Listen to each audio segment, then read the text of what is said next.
Jorge Luiz Borges, embora fosse um poeta, como nós falamos aqui várias vezes, Borges era também um escritor de contos, não um romancista, né? Ele nunca, apesar de ele admirar enormemente o romance em si como gênero, e ele admirava muito os grandes romancistas, Joseph Conrad especialmente, mas também Herman Melville e outros grandes romancistas do século XIX.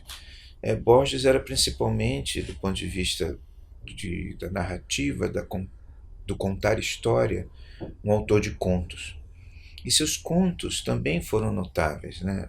Os livros de contos de Borges, todos eles contêm contos fantásticos, extraordinários, porque Borges ele introduziu uma variável importantíssima na literatura fantástica.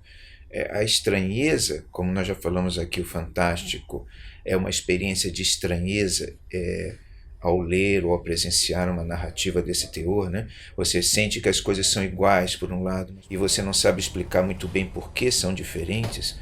A literatura fantástica te dá uma sensação de inquietude. Borges ele foi um grande inovador da literatura fantástica, né? Ele introduziu elementos diferentes. O fantástico em Borges, o estranho, é difícil de precisar.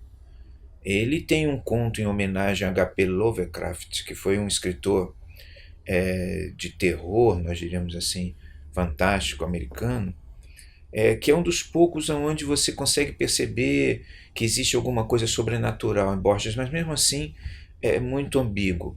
Jorge Luiz Borges escreveu alguns livros notáveis, né?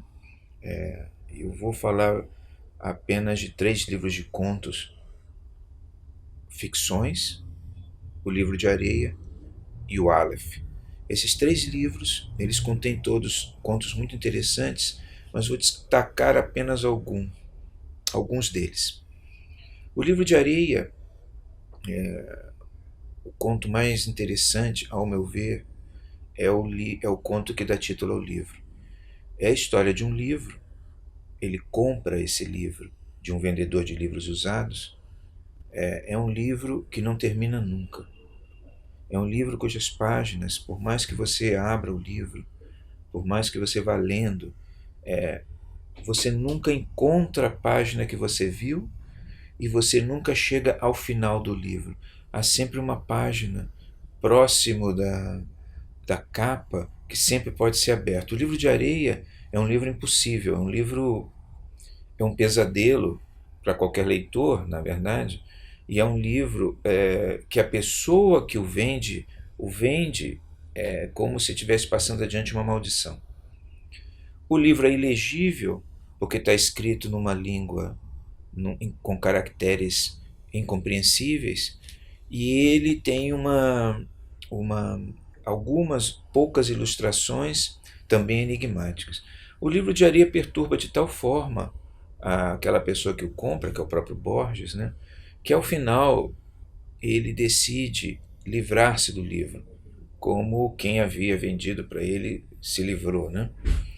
Mas ele decide no final jogar esse livro dentro da Biblioteca Nacional de Buenos Aires, por trás de umas estantes, porque a primeira ideia que ele teve, que foi a de incendiar o livro, para ele parecia um pesadelo, porque um livro infinito, se fosse incendiado, poderia gerar uma fumaça infinita que afogaria o mundo.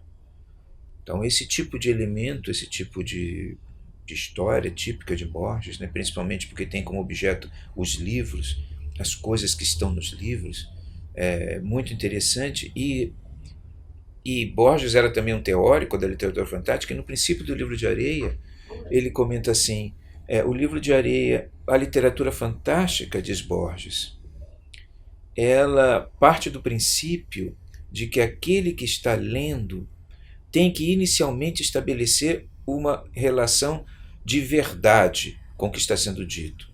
Ou seja, o sentimento de estranhamento só surge quando você se dá conta de que aquilo que você está lendo é verdade, ou pode ser uma verdade.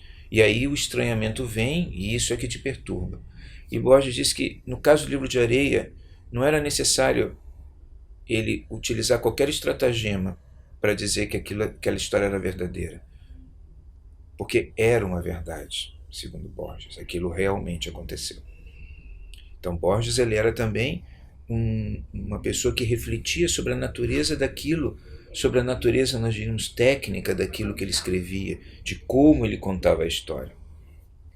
Um outro livro muito bonito, talvez um dos grandes contos, um dos grandes livros de contos de Borges é o Ficções, que no Brasil tem uma tradução notável por Carlos Nejar. O livro Ficções tem alguns contos assim, muito importantes para entender Borges, mas um dos mais importantes é a Biblioteca de Babel.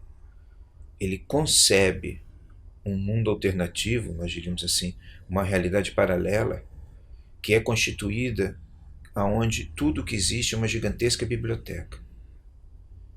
Nessa biblioteca existe um número infinito de livros. Todos esses livros eles são ordenados da mesma forma. Ou seja, tem o mesmo número, cada página tem o mesmo número de linhas e o mesmo número de colunas. E esses livros eles são concebidos como construções aleatórias de letras, números e espaços. O que quer dizer que, sendo o número de livros infinitos, sendo o número de livros infinito, são infinitas as combinações. Consequentemente, dentro dessa biblioteca, existem todos os livros já escritos em todos os idiomas possíveis. Existem todos os livros também que serão escritos em todos os idiomas possíveis.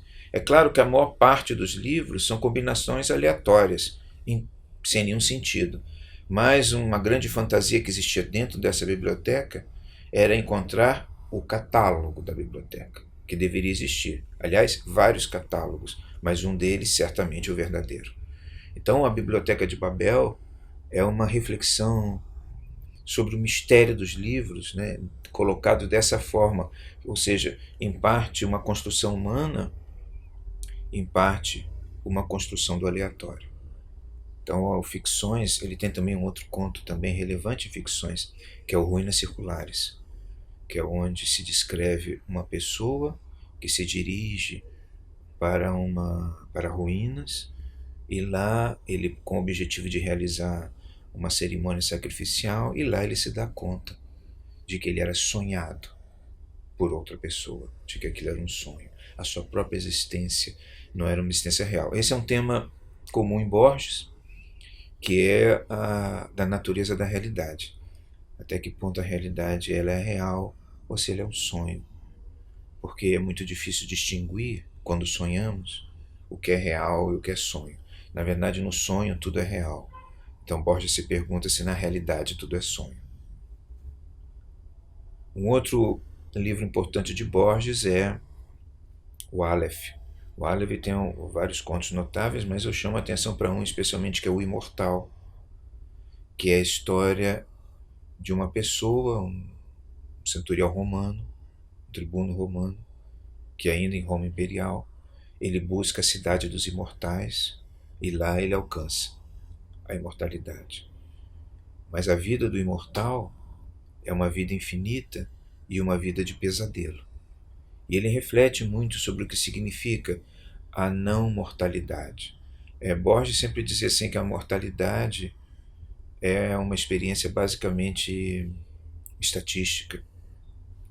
Nada implica que uma pessoa seja a primeira pessoa imortal, mas o tema da morte e a possibilidade da imortalidade é um tema também inquietante em Borges, né? Porque como Borges se dedicava a alguns assuntos que para ele eram assuntos centrais, o tema da morte para ele é um tema particularmente relevante, particularmente relevante.